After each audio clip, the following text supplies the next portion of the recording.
I'm Katie Couric. Tonight, it's the divorce of the year in the corporate world. We'll tell you why Daimler is dumping Chrysler as it gets tougher and tougher for the U.S. auto industry to compete with foreign manufacturers. Also tonight, the U.S. military says those 3 soldiers missing in Iraq were abducted by terrorists, and Al-Qaeda is warning the U.S. call off the search or else. A troubling new trend, why fewer and fewer women are getting screened for breast cancer.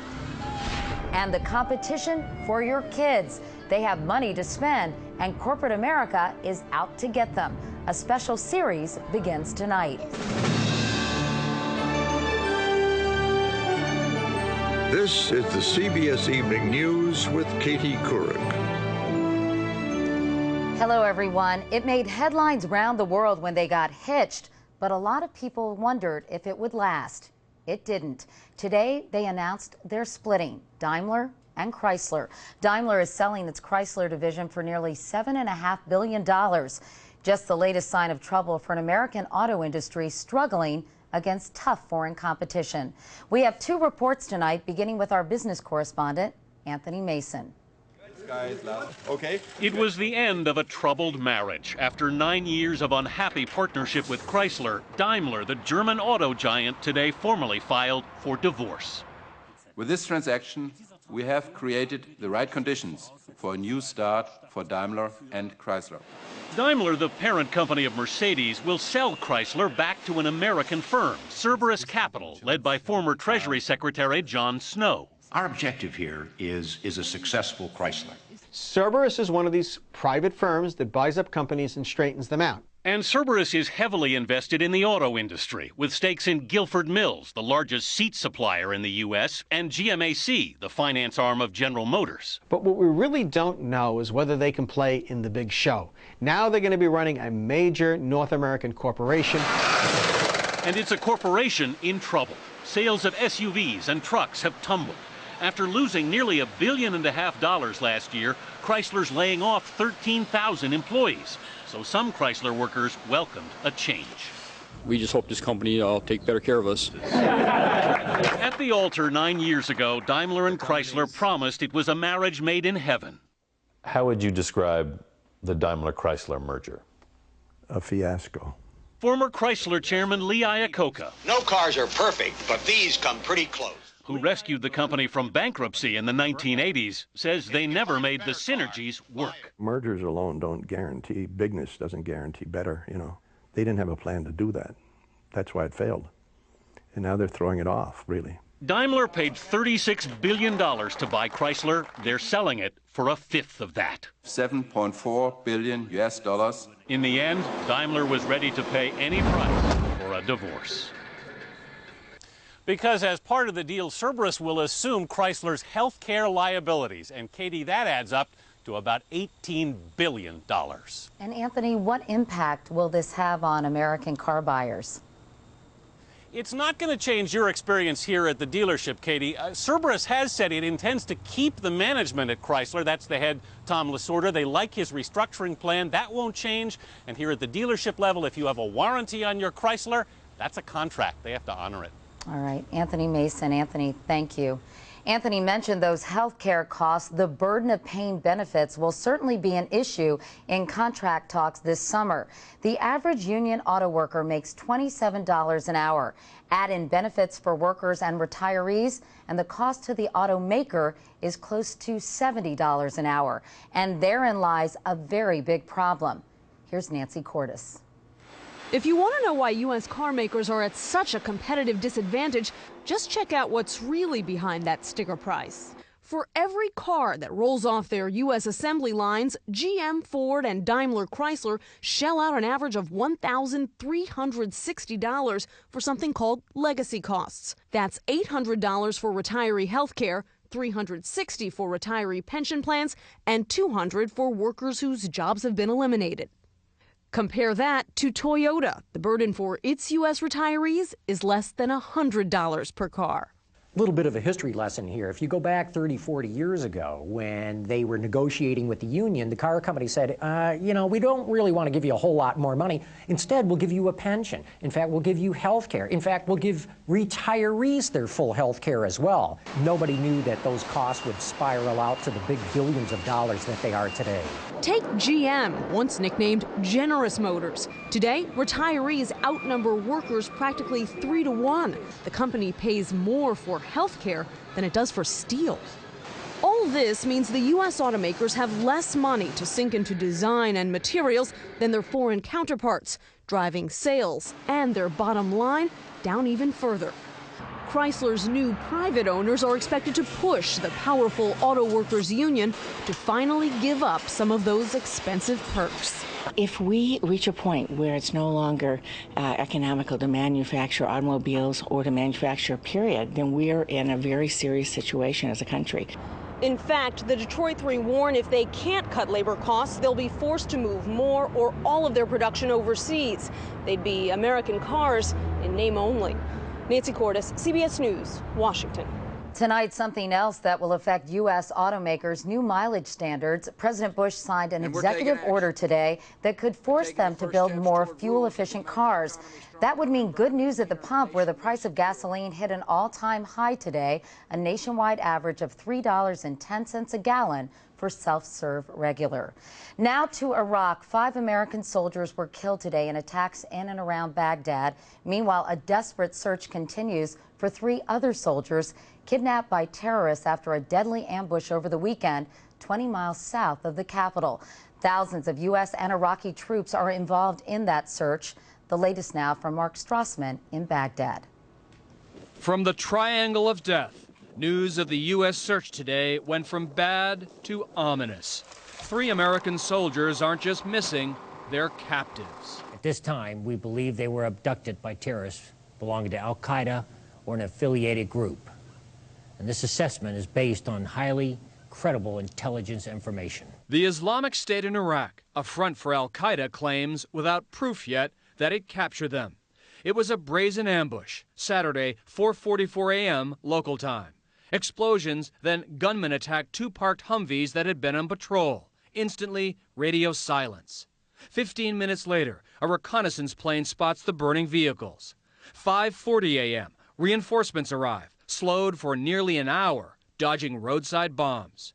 4 soldiers, 3 Americans and 1 Iraqi lie dead inside their vehicles. Nearby, another dead U.S. soldier lies in a courtyard. And the 3 other U.S. soldiers had vanished. The current search is intense. Everyone here knows al-Qaeda's savage history with kidnappings. It is extremely bad because, you know, if you look at the previous experience of abductions of American soldiers, all of them were killed. Grid by grid, 4,000 U.S. troops are searching, led by the same brigade whose unit was ambushed. We are using every asset and resource available to the United States and our Iraqi allies in these efforts. That al-Qaeda group wants those efforts stopped, demanding the search end immediately for the soldiers' own safety. But a U.S. military source close to the search said tonight that could well mean those missing soldiers are still somewhere inside the search zone, and their captors feel the pressure. Mark Strassman, CBS News, Baghdad.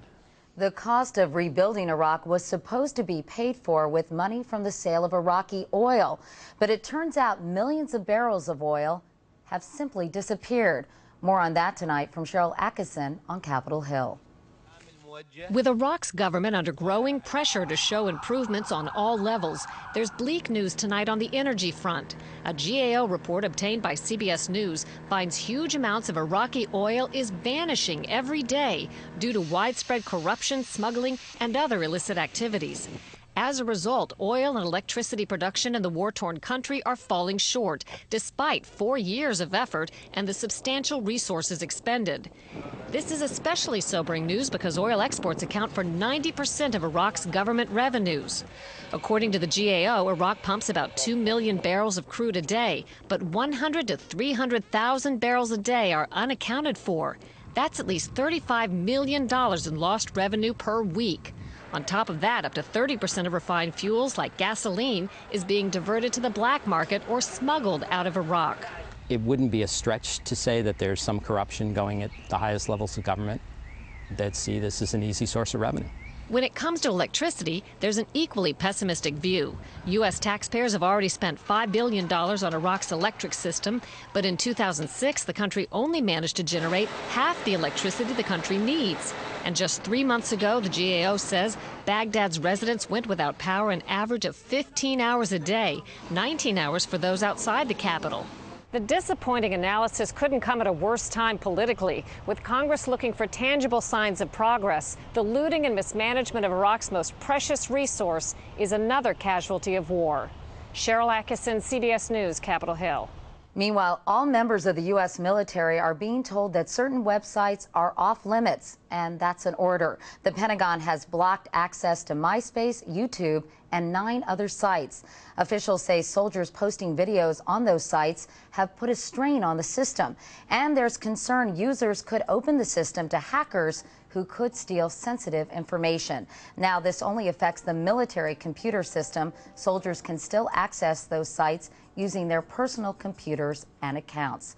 There is much more CBS News ahead, including the massive effort by advertisers to turn your kids into consumers at a very young age. Our special series begins tonight. And up next, a big shakeup at the Justice Department.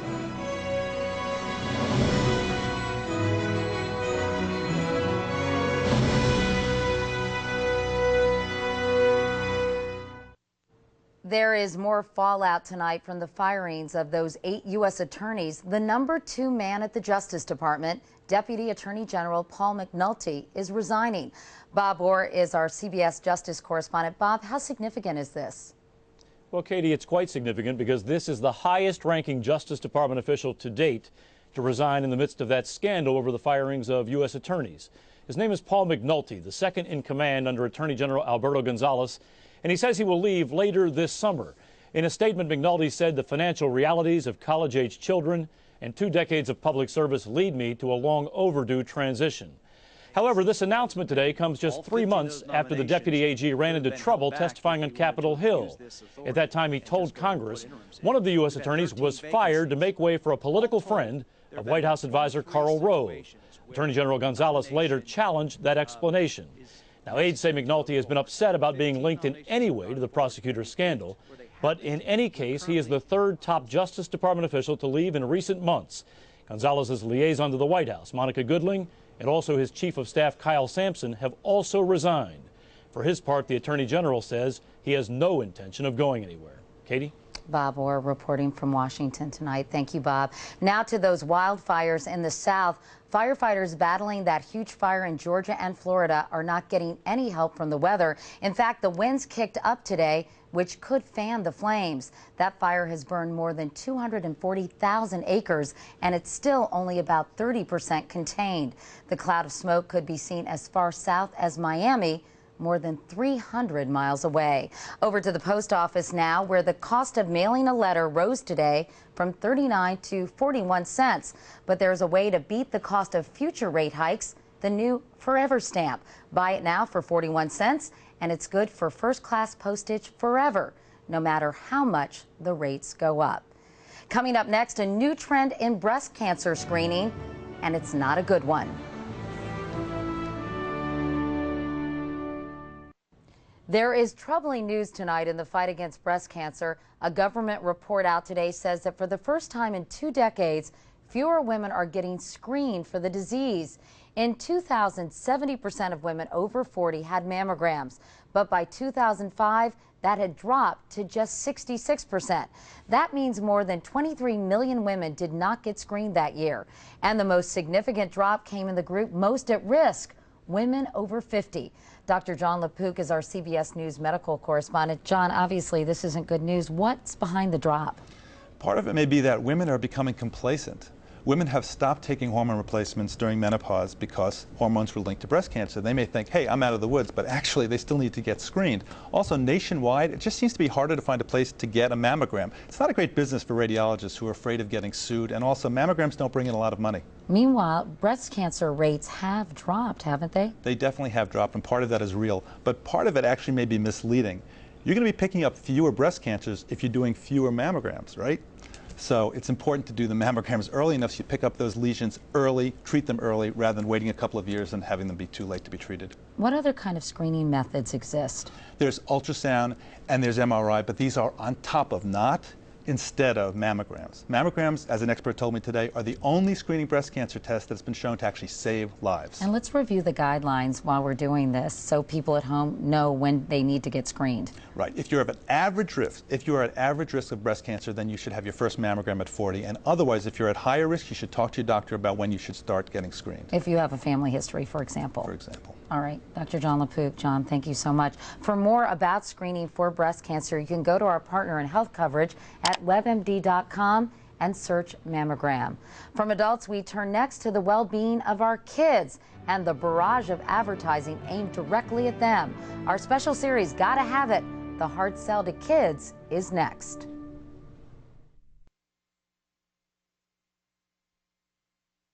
Finally tonight, they're after your children and grandchildren more than ever before.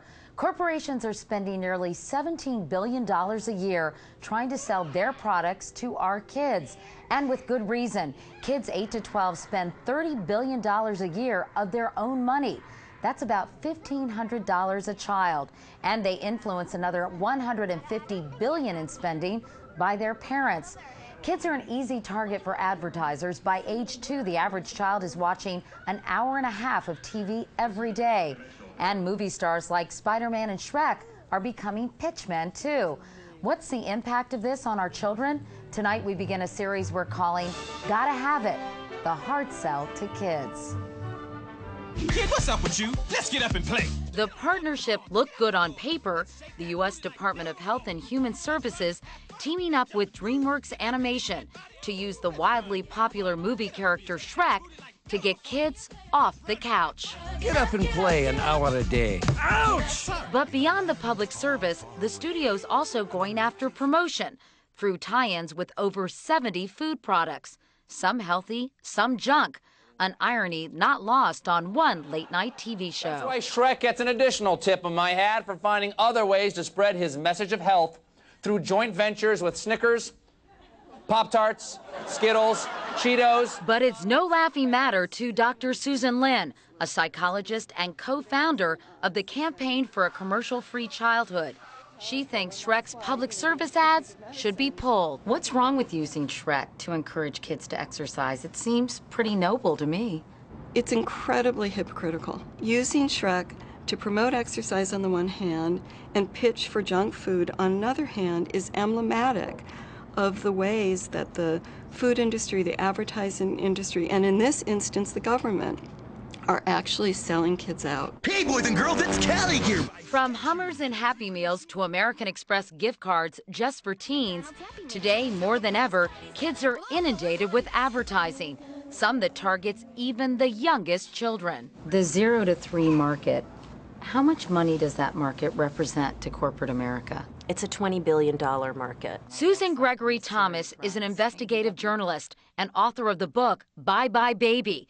She says Generation X parents who sat their newborns in front of TVs hoping to make them geniuses only turned them into consumers. The only thing that they were getting was how to recognize characters. It's Dora, it's Elmo, it's Poe. The only other scenario in which they're going to encounter these characters is in a scenario in which that character is trying to sell them something. Backpacks, Band-Aids, toothbrushes. And as they grow up, they're getting hooked up to technology that makes them even easier targets for marketers looking to tap the family checkbook. Increasingly, we're seeing kids influence family restaurants, family vacations. We even have research showing that more and more kids are influencing the decision on the family car and the family home. Isn't it up to parents, Dr. Lin, to help their children become discriminating consumers? It's unfair and naive to expect that parents on their own are going to be able to do a great job of coping with this. They need help. They need help from the government. Iowa Senator Tom Harkin agrees. He's proposed a bill that would give the Federal Trade Commission the authority to restrict unfair advertising to children. Right now, the Federal Trade Commission has more authority to regulate advertising to a parent than it does to a child. That doesn't make any sense. So you see this as a huge, huge issue with far-reaching tentacles. Advertising and marketing is a factor in childhood obesity, in eating disorders, precocious irresponsible sexuality, youth violence, underage drinking, underage tobacco use. And critics warn, as it's turning our kids into mini shopaholics, it's teaching them the wrong values. That it's not about who you are, but what you have. For more about what you and your kids should know about the advertising they see, you can check that out on our website at cbsnews.com. This special series continues tomorrow morning on The Early Show with a look at the mixed messages marketers are sending children, like healthy living through fast food. And tomorrow here on the Evening News, we'll show you how advertisers are using online games to sell products to our kids. And that's the CBS Evening News for tonight. I'm Katie Couric. Thanks for watching. I'll see you tomorrow. Good night.